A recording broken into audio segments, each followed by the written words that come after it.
महाराष्ट्र की राजनीति आज एक ऐसे मोड़ पर खड़ी है जहां सवाल सिर्फ सत्ता का नहीं, विरासत का है। अजीत पवार एक ऐसा नाम जिसने दशकों तक सत्ता के गलियारों में धड़कन बनकर राजनीति की, आज उनके जाने के बाद बड़ा सवाल खड़ा हो गया है।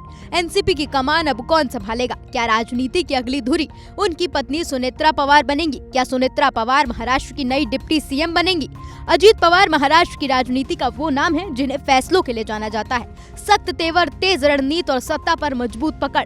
एनसीपी की आत्मा कहे जाने वाले अजीत पवार ने राज्य की राजनीति को दशकों तक दिशा दी, लेकिन अब उनके जाने के बाद एनसीपी सिर्फ एक पार्टी नहीं बल्कि एक सवाल बन चुकी है। और इसी सवाल के केंद्र में है एक नाम, सुनेत्रा पवार।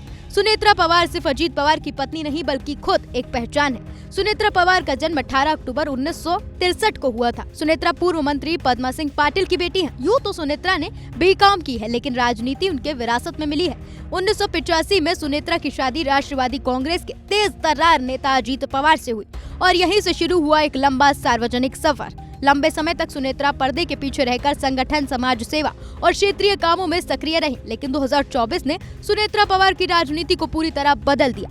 2024 लोकसभा चुनाव, बारामती सीट, एक तरफ शरद पवार की बेटी और अनुभवी सांसद सुप्रिया सुले, दूसरी तरफ एनसीपी उम्मीदवार सुनेत्रा पवार। ये कहानी तब की है जब भतीजे अजीत पवार ने चाचा शरद पवार से बगावत करके बीजेपी का दामन थाम लिया था। उस वक्त नंद भाभी की ये लड़ाई महाराष्ट्र ही नहीं, देश की राजनीति का सबसे बड़ा मुकाबला बनी। हालांकि नतीजा सुनेत्रा पवार के पक्ष में नहीं आया, लेकिन एक बात साफ थी, अब वो सिर्फ पॉलिटिकल वाइफ नहीं रही। और फिर एक बड़ा सियासी मोड़ आया जिसने सुनेत्रा पवार की राजनीति में दमदार एंट्री करवा दी। जून 2024 प्रफुल्ल पटेल की सीट खाली हुई और सुनेत्रा पवार महाराष्ट्र से निर्विरोध राज्यसभा सांसद चुनी गई। संसद के ऊपरी सदन में एंट्री और सियासी संदेश साफ, एनसीपी में उनका कद अब बढ़ चुका है। लेकिन सवाल सिर्फ सांसद बनने का नहीं, सवाल है सत्ता के शिखर का। शरद पवार के निधन के बाद एनसीपी नेता और मंत्री नेहरी झिरवाल के एक बयान ने सियासी गलियारों में हलचल मचा दी। उन्होंने कहा कि सुनेत्रा पवार को डिप्टी सीएम बनाना अजीत पवार को श्रद्धांजलि होगी। इस बयान ने नई बहस को जन्म दिया कि एनसीपी अब नेतृत्व की कमान सुनेत्रा पवार को सौंपेगी।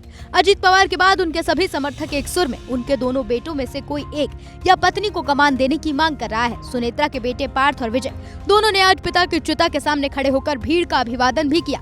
यही नहीं, एनसीपी में दूसरा बड़ा कद रखने वाले प्रफुल्ल पटेल ने अजीत की चिता के सामने ही अमित शाह को उनके दोनों बेटों से मिलवाया। लेकिन कहानी यही खत्म नहीं होती।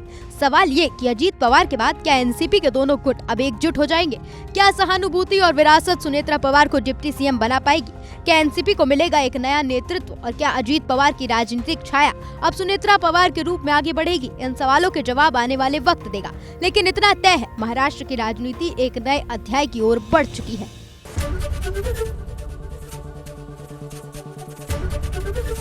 एबीपी गंगा, खबर आपकी, जुबान आपकी।